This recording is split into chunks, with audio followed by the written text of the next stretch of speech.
आणि आता महत्त्वाच्या बातम्या आपण पाहूयात न्यूज टॉप 9 मध्ये। लोकसभा निवडणुकीमध्ये महायुती 45+ तर विधानसभेला 225 पेक्षा जास्त जागा जिंकेल, चंद्रशेखर बावनकुळेंचा दावा। अनेक नेते महायुतीमध्ये येण्यासाठी लाईन लावून आहेत, बावनकुळेंचं सूचक वक्तव्य। महायुतीने जी तयारी केली आहे, देवेंद्रजी, एकनाथजी आणि अजितदादांच्या नेतृत्वामध्ये 45+ जागा या महाराष्ट्रामध्ये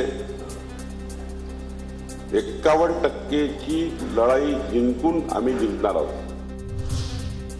मोदींचं तुफान महाराष्ट्रामध्ये येणार, मोदींच्या तुफानापुढे महाविकास आघाडी पालापाचोळ्यासारखी उडून जाईल, त्यांच्याकडे कोणताही नेता शिल्लक राहणार नाही, भाजपा प्रदेशाध्यक्ष चंद्रशेखर बावनकुळे यांचा दावा। जो भी तूफान आने वाला है महाराष्ट्र में, और ये तूफान ये सब झाड़ी पत्तियों को साफ करके, महाविकास आघाड़ी के सारे झाड़ी पत्तियों को साफ करके और महायुति पूरी ताकत से इस महाराष्ट्र में जीतेगी। मोदींच्या तुफानापुढे 70,000 कोटीचा सिंचन घोटाळा सुद्धा उडून जाणार का? महाविकास आघाडीचे नेते महायुतीमध्ये प्रवेश करणार आहेत का? सुषमा अंधारेंचा बावनकुळेंना खोचक टोला। काँग्रेसचे कुठले नेते भाजपत जाणार, विखे पाटलांनी जाहीर करावं असं गुपित ठेवू नये, काँग्रेसचे नेते अशोक चव्हाणांचं राधाकृष्ण विखे पाटलांना आव्हान।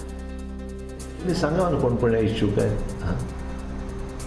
मुद्दा असा आहे की त्यांना त्याची माहिती अधिक असू शकते, मला माहीत नाही, परंतु त्यांनी मग असेल तर स्पष्ट करावं कोण आहेत, काय आहेत, नावं असं गुपित काय ठेवायची, गुपित जाहीर करावी। अजित पवारांना 2019 मध्ये उपमुख्यमंत्री करून चूकच झाली असं जितेंद्र आव्हाड यांनी म्हटलंय, तर अजित पवार गटासाठी कायमचं दार बंद करण्याची शरद पवारांना विनंती, असं आव्हाडांची माहिती।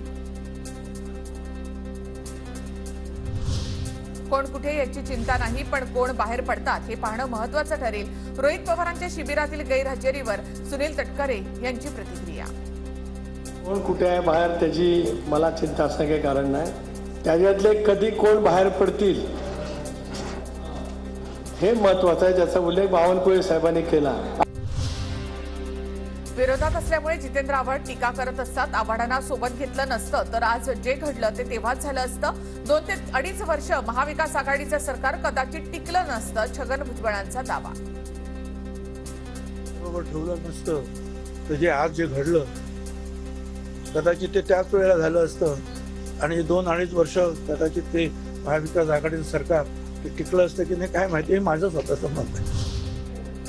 अदानी समूहाला सुप्रीम कोर्टाचा दिलासा, सेबीला तपासासाठी सुप्रीम कोर्टाकडून 2 महिन्यांची मुदत, तपास सीबीआयकडे द्यायला सुप्रीम कोर्टाचा नकार।